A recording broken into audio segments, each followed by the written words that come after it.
Yo, what is going on, you guys, and welcome back to a brand new video. In today's video, we're going to be doing a video about pre-writing the newly titled Spider-Man 3, Spider-Man No Way Home. Now, as you guys might know, I have pre-written Spider-Man 3 before, after the Far From Home reveal. However, since the inclusion of some of the recent rumors, my guess and pre-write is going to be way off what the movie will actually be about. It's actually quite mad how far off I'm going to be. But with that being said, today I'm going to be pre-writing the film again. However, this time I'm going to include all the recent elements, that connective tissue to Doctor Strange and WandaVision, and all the good stuff like that. And I'll probably include some elements from my previous pre-write as well.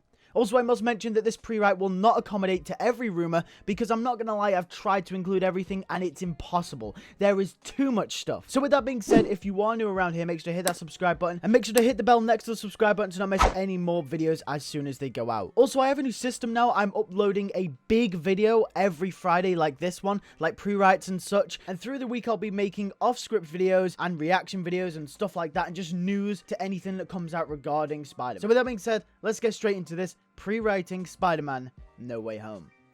We start our story at the end of Far From Home, and J. Jonah Jameson has just revealed that Mysterio has revealed that Peter Parker is Spider-Man. Peter doesn't know what to do in this moment. He is stuck. He freezes up. Everyone around him starts taking photos. MJ acts froze as well, as if what just happened shocked their system.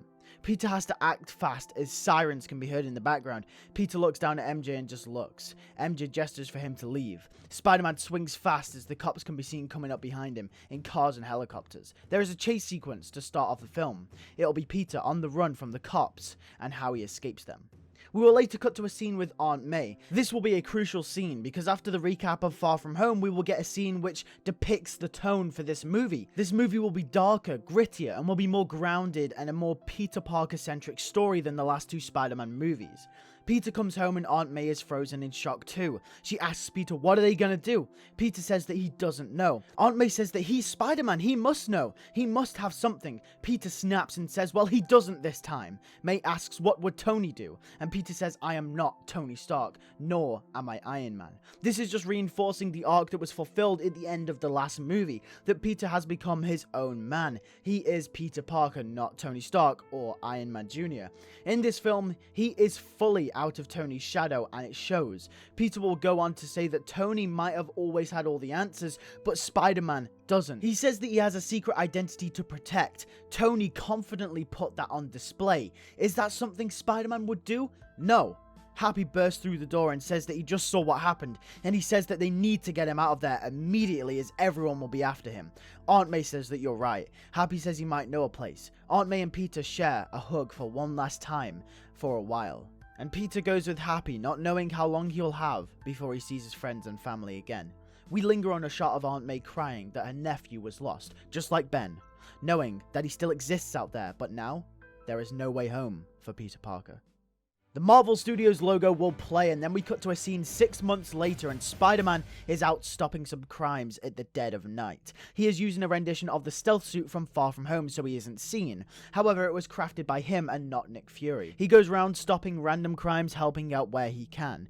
We can also see through visual imagery that there is Mysterio propaganda all around the city as well. It is then revealed in a monologue that ever since he stopped being Spider-Man all the time and hiding as Peter Parker, things have started to get weird around New York. People have reported glowing orbs and weird glowing objects.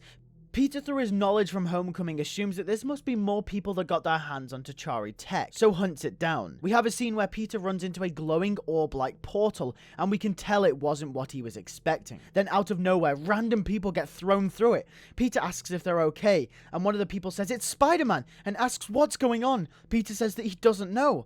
Then the cops start to arrive on the scene, forcing Peter away. But what the hell just happened? Peter doesn't even know himself. Peter returns home to a secret Stark Industries underground bunker that no one knows about. Happy was the one that found it for him. He returns to find MJ and Ned sitting there in the bunker. They are only 2 of 4 people who know where the bunker is, the other 2 being Aunt May and Happy himself. Ned and Peter catch up as it's obvious they haven't seen each other in some time. Then Ned leaves to leave Peter and MJ alone. They share a long hug with each other. Peter looks at MJ and can tell she feels down. Peter says that this will all be over soon. MJ says that this is getting too hard and it's really taking a toll on their relationship and their lives. She says that she feels really strongly towards Peter, but she hasn't actually said that she loves him yet. She tells him that she's getting questioned everywhere, in school, on the street, in a store, everywhere, because she is Spider-Man's girlfriend, and it's taking a toll on her. Peter doesn't know what to say. He tells her that he can't come out of hiding until Aunt May finds a lawyer that actually wants to take on his case, since every other one turned it down. MJ tells Peter to stop going out and being Spider-Man at night, as it could really affect his case. Peter says no, he can't. He says that it's his responsibility to, no matter what. As much as the people might give up on him being Spider-Man, Peter will never give up on the people of New York. MJ says it's an obsession. If he actually cared about wanting to see people like her ever again, he would stop being Spider-Man. Peter says he can't, and then MJ will say that she can't do this then.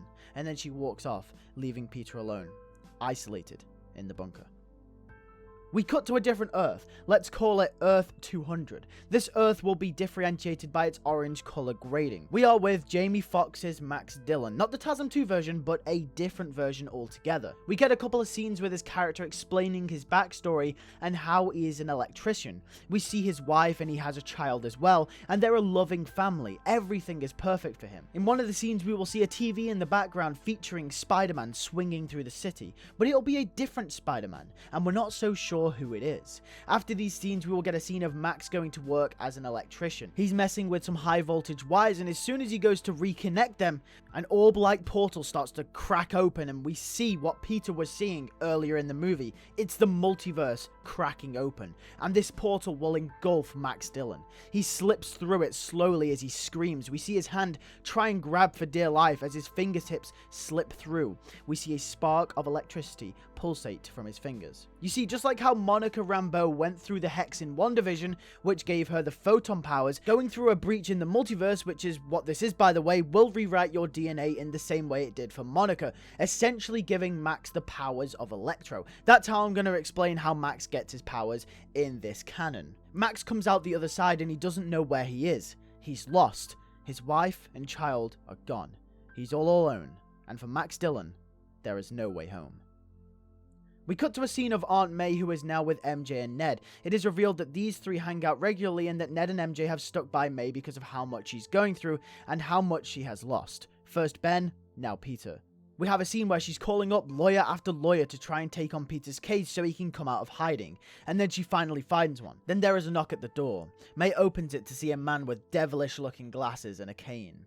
He says his name is Matt Murdock and he's here for the Peter Parker case. We then cut back to Max Dillon, who roams the streets of New York. He finds his house in this new world and walks up to it, not knowing of the ramifications of what just happened. He walks into the house, sparks are pulsating through his skin. A voice shouts, "Who's there?" And Max discovers the doppelgangers of his family, with another man as the child's father and the wife's husband. This enrages Max. He shouts at the man. The man tries to hit Max when Max unwillingly shoots electric from all the cracks in his body, sending the man flying across the house.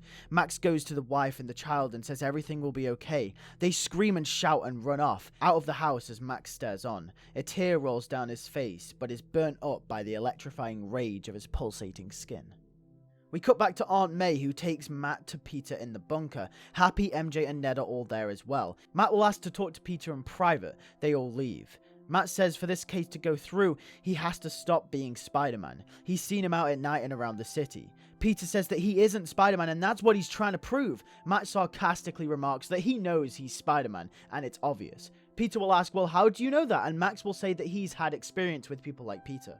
They talk about the case for a while, as then we cut back to Max, who has cops all around him, telling him to put his hands up. He says he didn't mean to, he doesn't know what's going on. We then cut back to Peter, who gets an alert, something is going down. Peter says he's got to leave, and Matt says he can't. Peter says that he can't just give up on the people no matter how much they don't believe in him.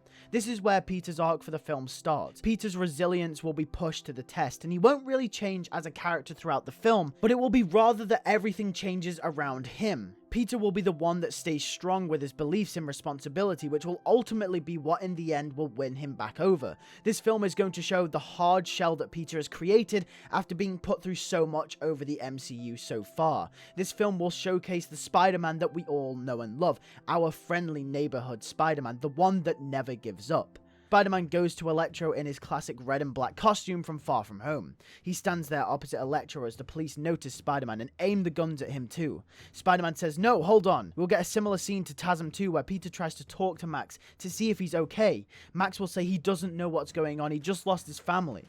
Peter says that he will get help. Max thanks Spider-Man but says he looks a little different to on the TV. Then as Max tries to step forward, an electric current is sent through the floor and the cops open fire on Max. Spider-Man disarms all the guards when Max blasts them all away and looks at his hands. He doesn't know what's going on with him, but he has power. And he could use this power to get his family back. Spider-Man shouts no and tries to stop Max. They have a battle as Max fights Spider-Man off, saying that he betrayed him. They fight it out until Peter is bruised and damaged, and Electro escapes.